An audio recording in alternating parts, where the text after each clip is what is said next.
¿Qué tal, colegas? Vamos a continuar con los temas relativos a la perspectiva de género.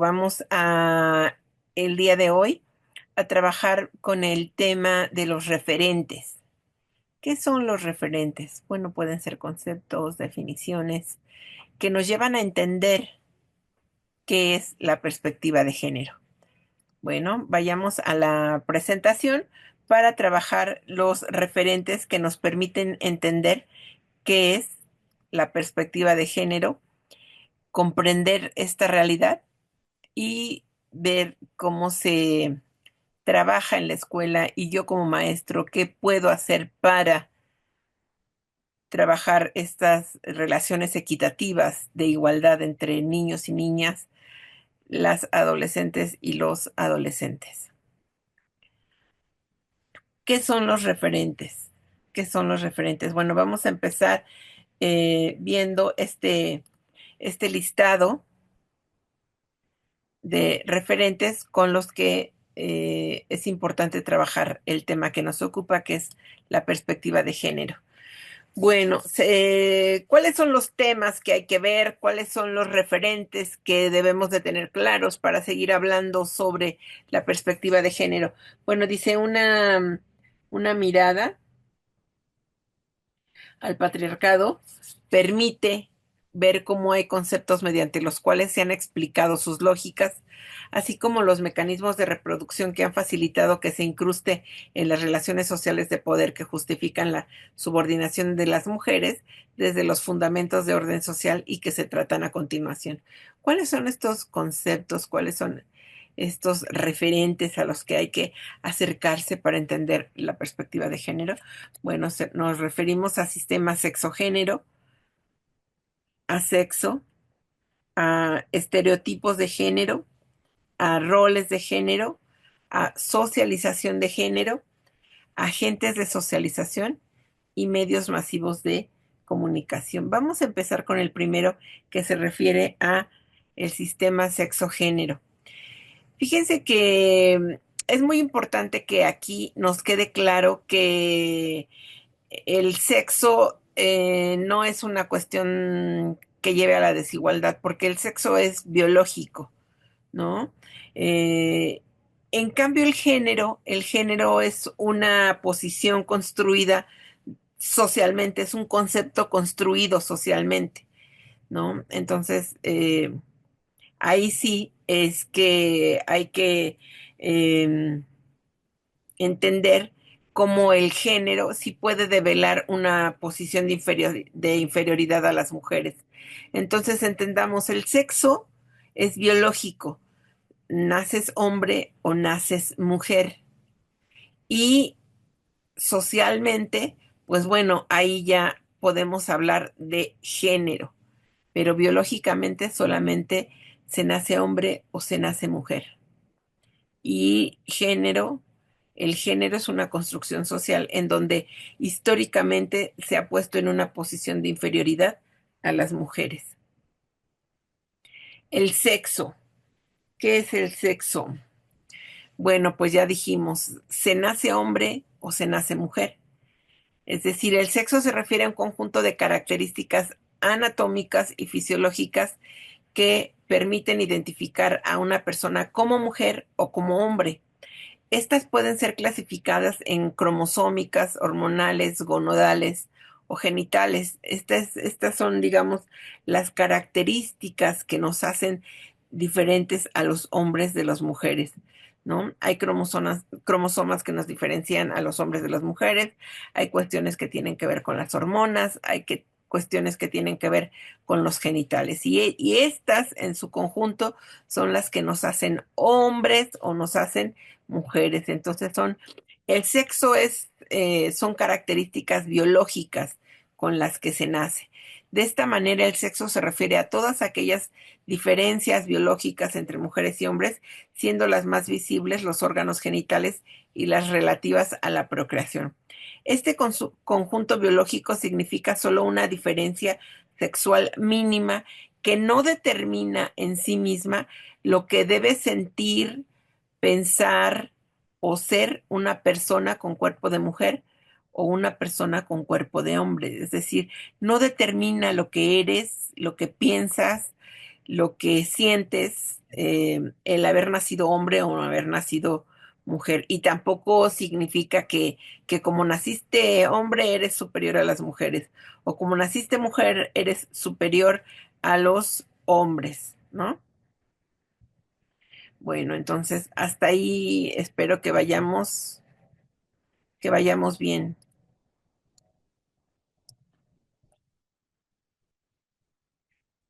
Vamos a ver el género. Decíamos, el género es una construcción social, es algo que se construye socialmente y de acuerdo con Marta Lamas es la manera como cada sociedad ha representado históricamente la diferencia sexual y comparte las ideas de lo que deben ser los hombres y las mujeres, lo que es propio de cada sexo. De acuerdo con la autora, el proceso de construcción toma forma en un conjunto de prácticas, ideas, discursos y representaciones sociales que reglamenta y condicionan la conducta objetiva y subjetiva de las personas, atribuyendo características distintas de cada sexo. Entonces, el género es una construcción social, ¿no? Y ahí se incluye, digamos, se mete en esa bolsa lo que debe de ser, lo que debe de ser un hombre y lo que debe de ser una mujer, y lo que debería de hacer una mujer y lo que debería de hacer un hombre. Eso es el género. Pero el género tiene estereotipos. Los estereotipos de género son asignaciones sociales en función de lo que se espera de hombres y mujeres en la sociedad. Es decir, se espera que las mujeres hagan esto, se espera que los hombres sean esto, ¿no? Desnaturalizarlos lleva a planear formas de relación menos excluyentes y con ello arribar a relaciones más equitativas entre ambos. Entonces, los estereotipos de género son asignaciones sociales, ¿no? O sea, también socialmente decimos, pues es que un hombre debería de ser el proveedor de la casa, ¿no? Y bueno, y tenemos en la historia, por lo menos en la historia mexicana, pues los años creyendo cada vez menos, ¿no? Cada vez menos porque hay mujeres que son madres de familia, jefas de familia, que son proveedoras. Y veamos cómo cada vez al paso del desarrollo de la sociedad, pues esto se va modificando, ¿no? Tenemos que hablar de roles de género también. Un rol significa tener ciertas funciones, ciertas tareas, responsabilidades y prerrogativas que se generan como expectativas sociales y subjetivas. Es decir, una vez asumido el rol por una persona, se exige que lo cumpla. Es decir, no, pues él es el papá, se espera que sea el que lo lleve a los juegos del fin de semana. Ella es la mamá, se espera que lo lleve a la escuela de lunes a viernes, ¿no? Es decir, em, estas funciones, estas tareas, también han surgido socialmente, ¿no? Hay roles de género cuando el tipo de tarea es asignada socialmente y lo limitan a esta tarea la deben de hacer las mujeres, ¿no? Y esta tarea la deben de hacer los hombres. Ah, no, cocinar les toca a las mujeres, lavar la ropa le toca a las mujeres, limpiar la casa le toca a las mujeres. Y bueno, socialmente eso se ha construido, ¿no? Pero no quiere decir hoy día que sabemos tanto de hombres, tanto de mujeres, tanto de género, tanto de roles, que esto tenga que ser.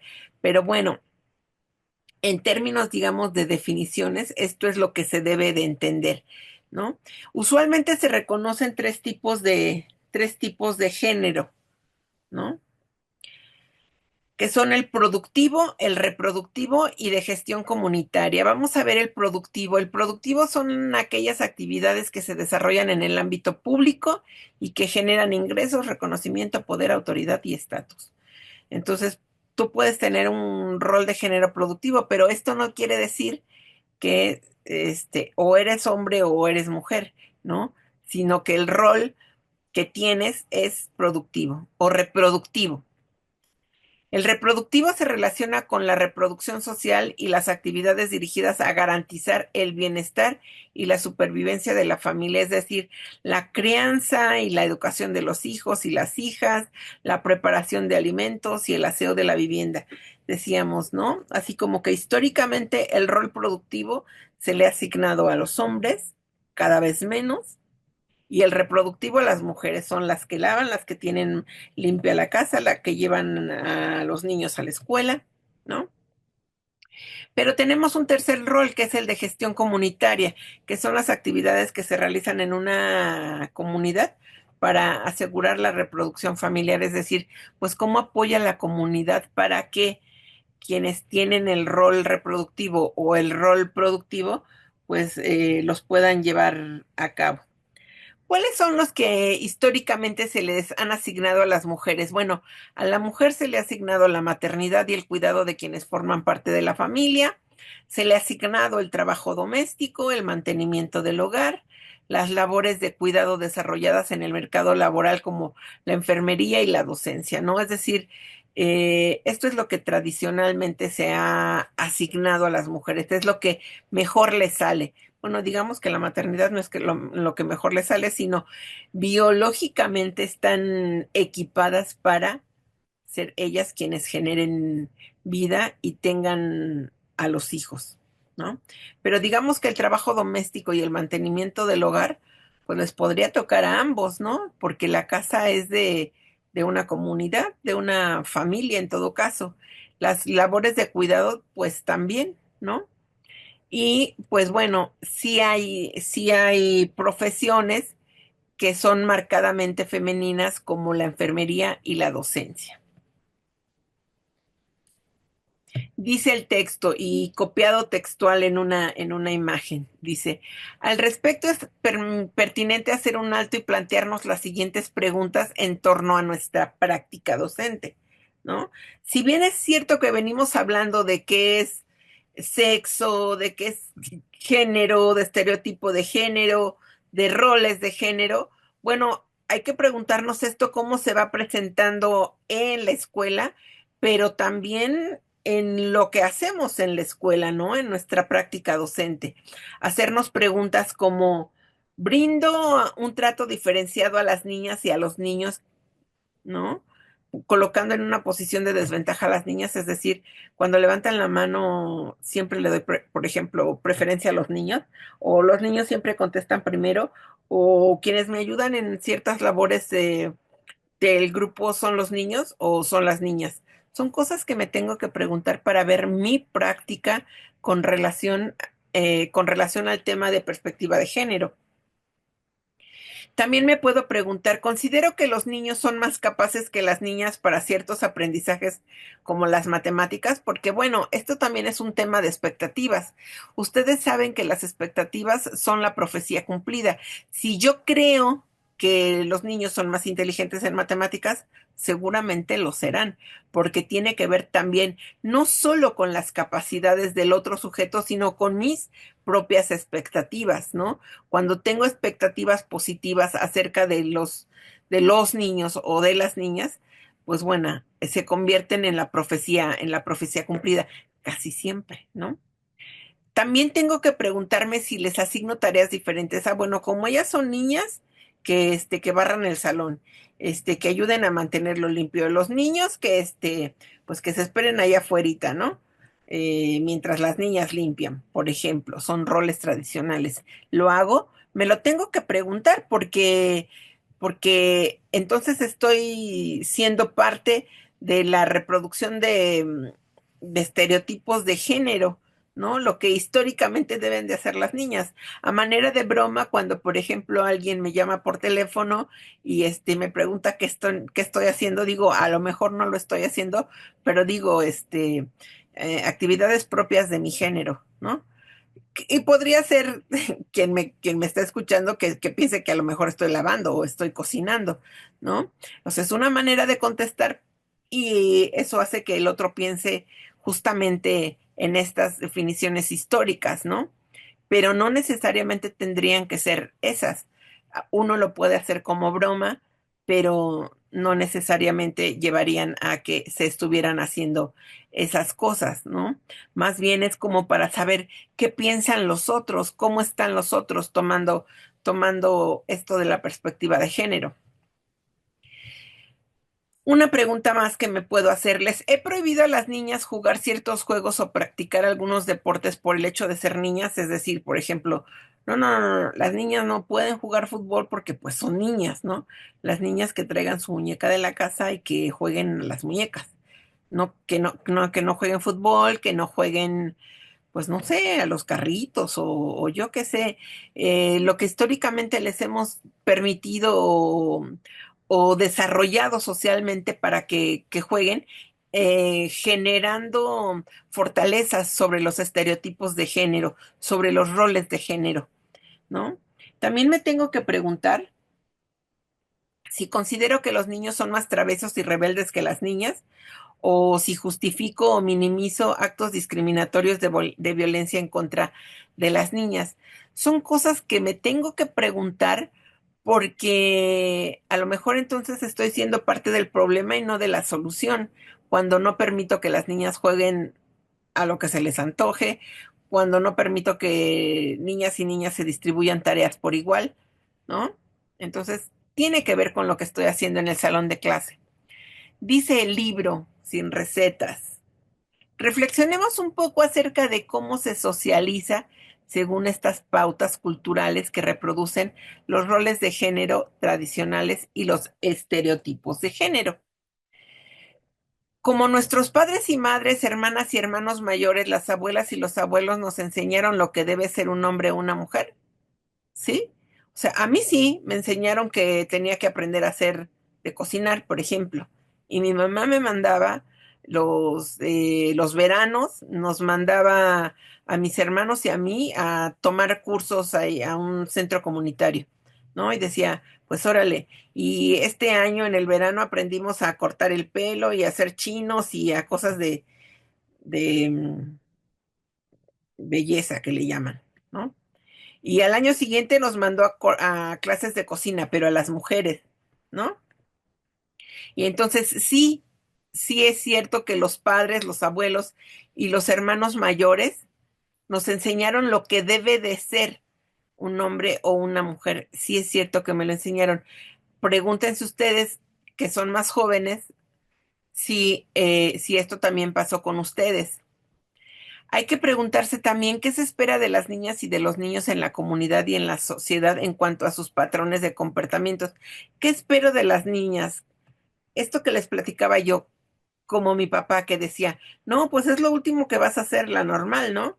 O sea, en realidad al final de la vida, mi papá estaba orgulloso de que yo hubiera seguido estudiando y de la maestría y me preguntaba por el doctorado, pero como que también ellos crecieron, mis padres crecieron, pregúntense ustedes cómo crecieron sus padres, crecieron aprendiendo esto, ¿no? Lo que debe de ser un hombre y lo que debe de ser una mujer. Mi papá aprendió que él debería de ser el proveedor y entonces en cuanto se casó con mi mamá se quedó en casa a cuidar de los hijos, a hacer de comer, a llevarlos a la escuela, a vestirlos, a dormirlos, a bañarlos, ¿no?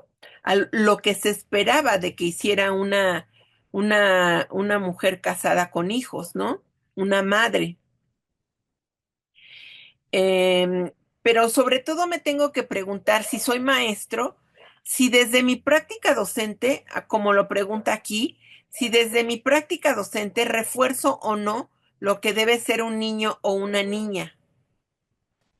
Si lo refuerzo, pues yo creo que sí, que hay sociedades en las que todavía se refuerza lo que debe de ser un niño o una niña. En estos días está en la plataforma de Netflix una serie con bastante éxito que se llama El secreto del río, ¿no? Acerca de, pues, un secreto que pasa, de una acción que pasa con unos niños cuando son niños cerca del río, pero tiene que ver con una sociedad, la sociedad juchiteca de Oaxaca y las mushes o los mushes, no sé cómo se debe de pronunciar. ¿no? Y entonces nos tenemos que preguntar si estamos haciendo lo que debemos de hacer como maestros, es decir, educando en la igualdad, ¿no? También tenemos que ver la película El Sembrador para que veamos cómo, por ejemplo, el maestro Bartolomé educa en situaciones de igualdad, siendo un maestro multigrado de una escuela multigrado a los niños y a las niñas, ¿no? Hay de todo. Entonces, preguntarme desde mi práctica docente si refuerzo o no lo que debe ser un niño o una niña. También si los libros de texto gratuito me permiten reflexionar en cuanto a cómo se da este proceso de socialización del género. Y si desde mi práctica docente, cómo contribuyo al libre desarrollo de la personalidad de las niñas y los niños en condiciones de igualdad. Pongo así como, no sé, por ejemplo, veo en una situación de movimientos femeninos a un niño y le digo que no debe de ser así, o veo una niña que es como muy osca,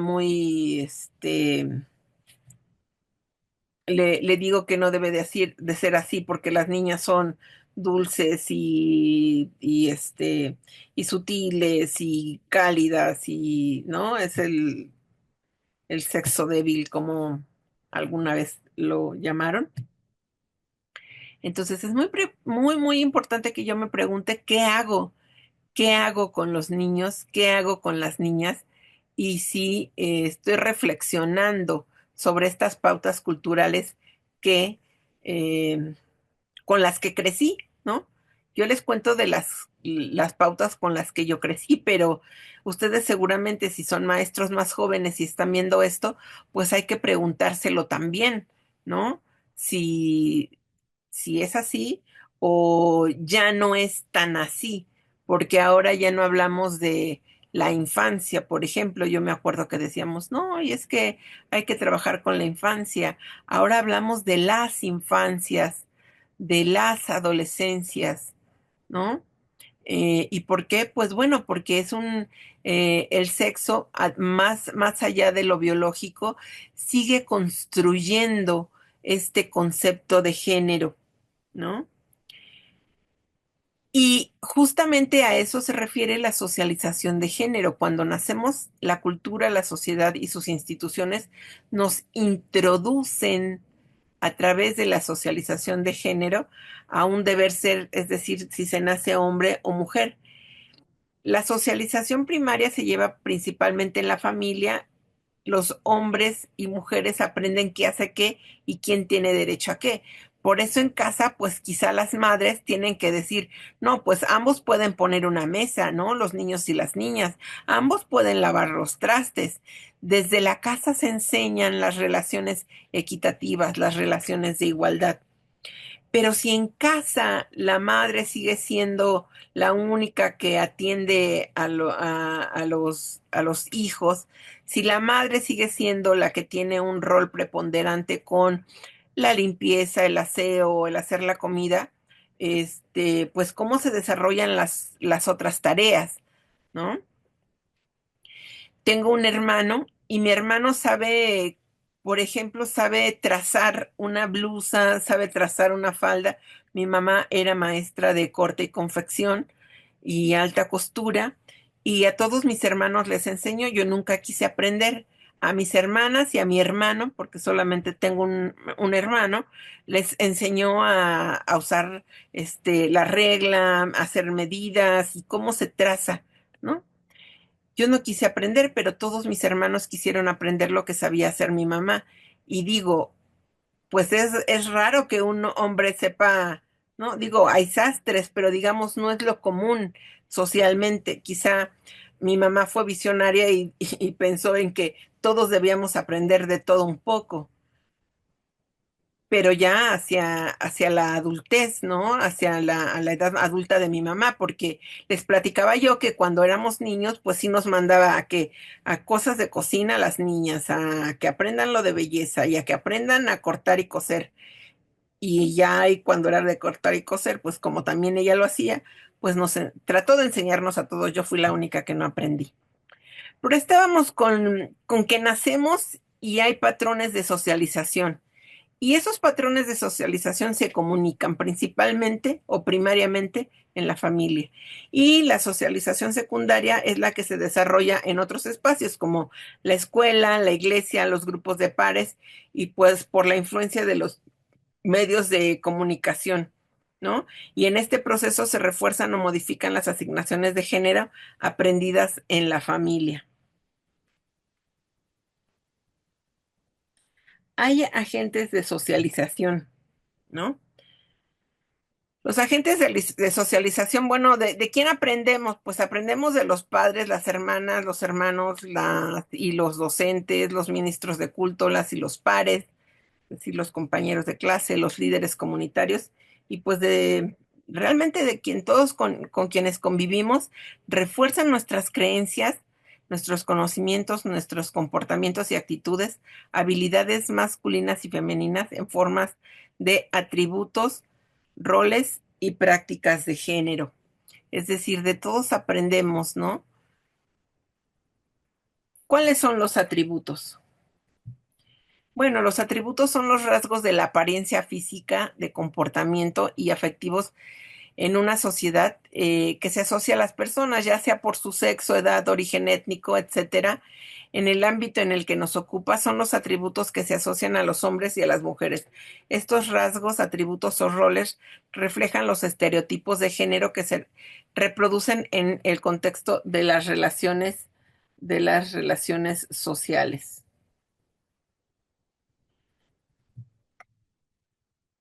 Y justamente sobre los atributos, tenemos esta tabla en el libro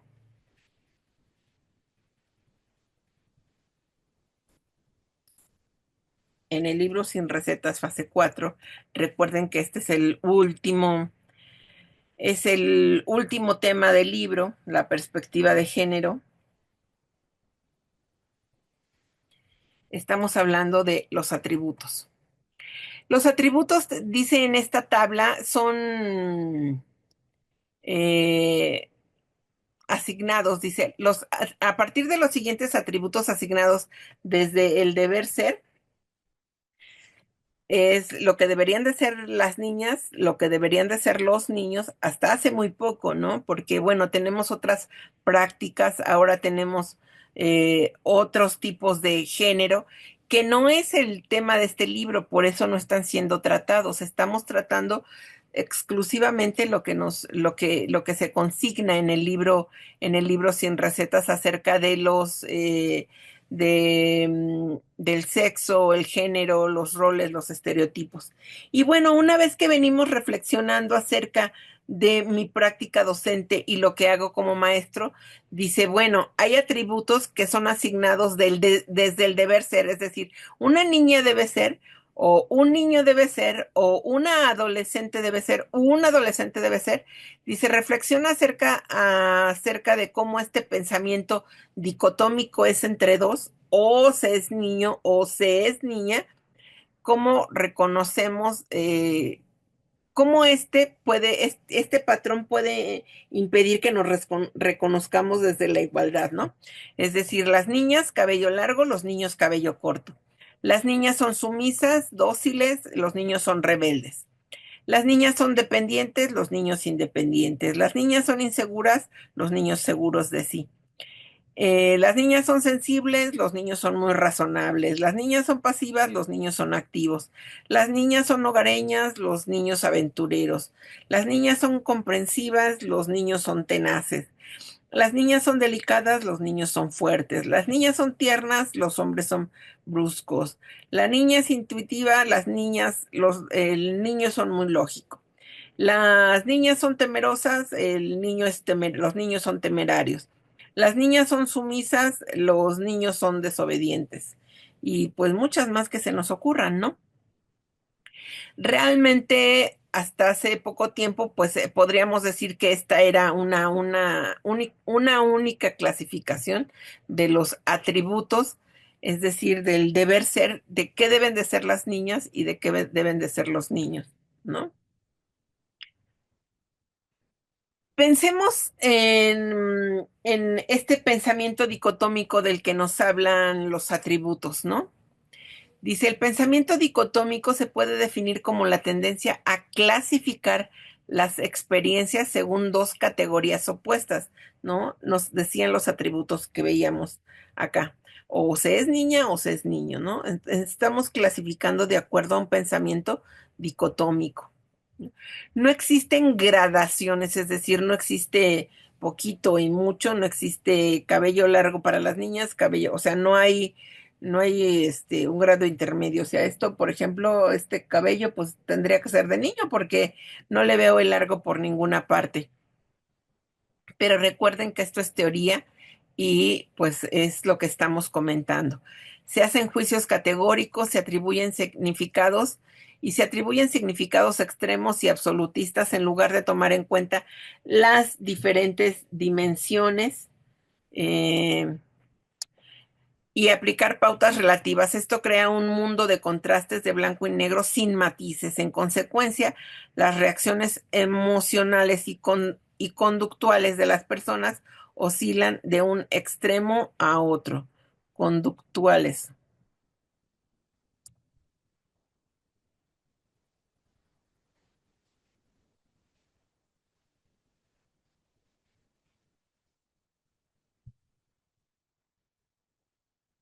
Vamos a ver. Este pensamiento dicotómico también tiene que ver con el espacio público o privado. Es decir, eh, si estás adentro o estás afuera, es decir, si está pasando dentro de la familia o está pasando afuera en los medios masivos de comunicación o está pasando en la escuela, ¿no? Entonces tiene que ver también con cómo debe de ser una niña en lo público y cómo debe ser una niña en un espacio privado, ¿no? Por ejemplo, en la familia, vestir de color de determinado, hablar de cierta manera, se tejen expectativas con relación a su sexo. Los hombres estudian, las mujeres se quedan en casa, por ejemplo, ¿no? Y se les hace cierto tipo de regalos, por ejemplo, a las niñas muñecas y a los niños carritos. A las niñas se les viste de color rosa y a los niños de color azul. Cada vez menos, ¿no? Pero recuerden que venimos de aquí, o sea, hemos avanzado quizá en los estereotipos y roles de género y en lo que debe ser o no una mujer o un hombre, porque no son categorías únicas y universales en este momento. Los medios masivos de comunicación.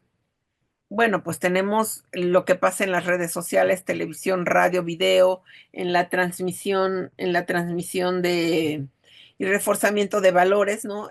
Que es eso justamente lo que hace la televisión y los videos, no necesariamente la televisión. Ahora tenemos muchos canales de televisión a través de la plataforma de YouTube.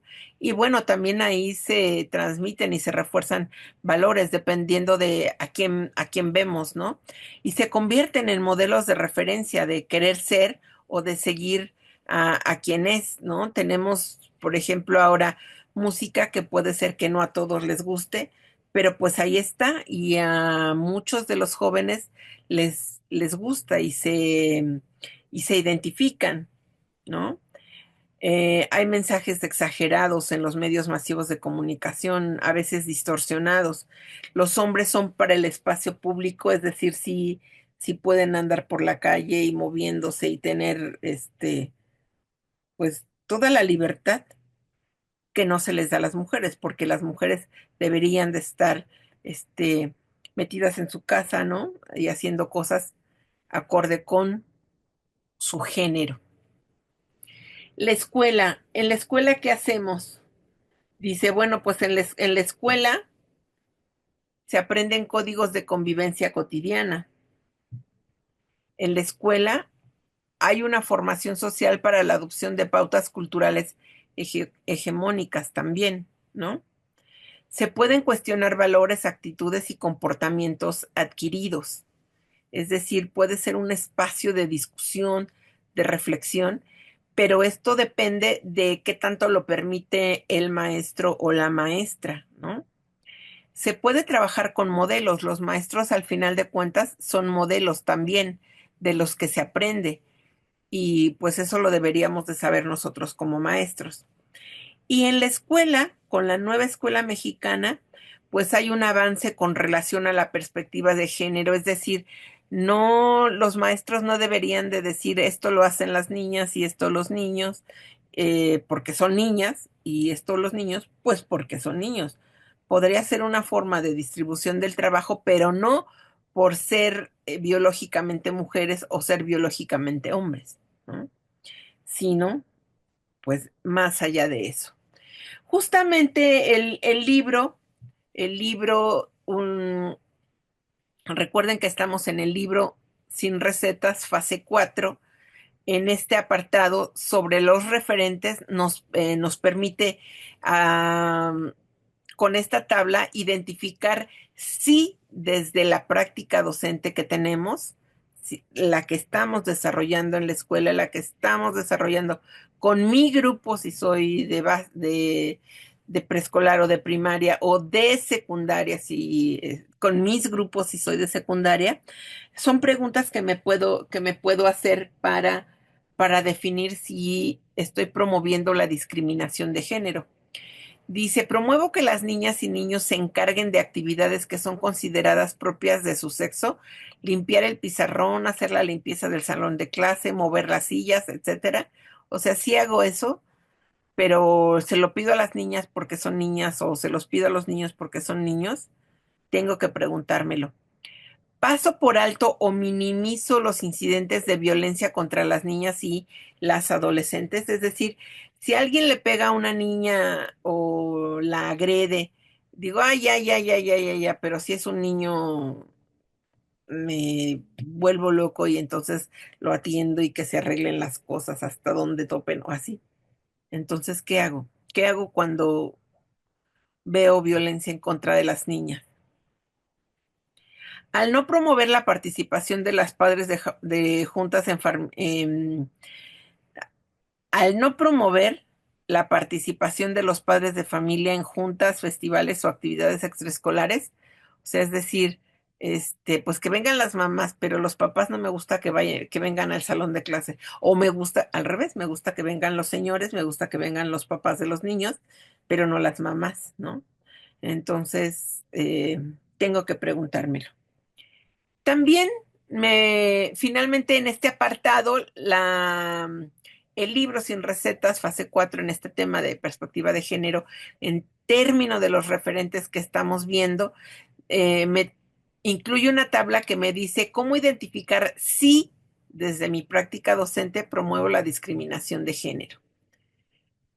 Cuando utilizo en mi lenguaje la referencia al masculino como genérico para dirigirme a mujeres y hombres excluyendo a las expresiones que representan a lo femenino, es decir, cuando digo, voy a trabajar con los estudiantes o podría mejor utilizar, voy a trabajar con las alumnas y los alumnos, es decir, incluir como este ejemplo que tenemos actualmente de la presidenta de nuestro país que dijo, bueno, sí, efectivamente hablar de presidente, estudiante, hay sustantivos que no tienen género, pero bajo el supuesto de lo que no se nombra no existe, pedir que me digan presidenta, abogada, maestra, me hace visibilizar la existencia. Entonces, pues yo podría dirigirme a mujeres y hombres quitando el genérico, ¿no?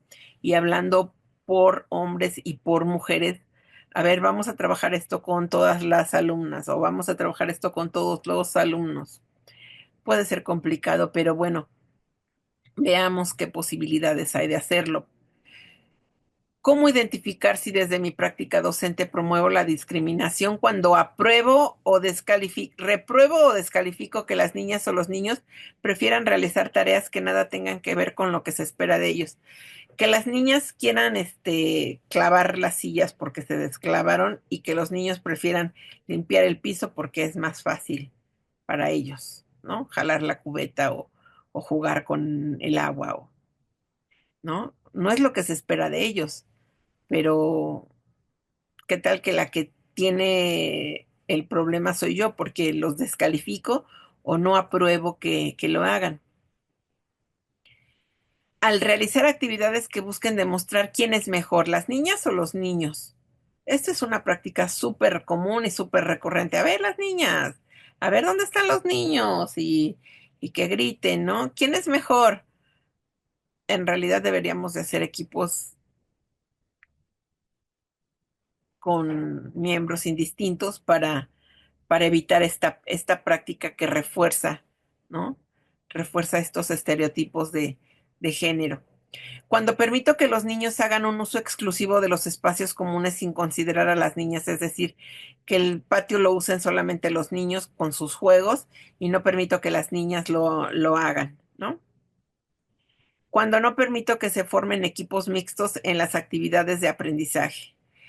También al asignar o permitir que el alumnado defina tareas para realizar las actividades escolares basándose en los roles tradicionales de género, por ejemplo, preguntarse quién toma las decisiones en los equipos de trabajo. ¿Se da de acuerdo con sus capacidades? ¿Quién hace qué? ¿O se da la participación igualitaria, entre otros cuestionamientos? Pues ahí están los referentes y las herramientas para preguntarme si desde mi práctica docente estoy reproduciendo estos estereotipos de roles y de género o estoy permitiendo con más frecuencia el trato igualitario entre hombres y mujeres.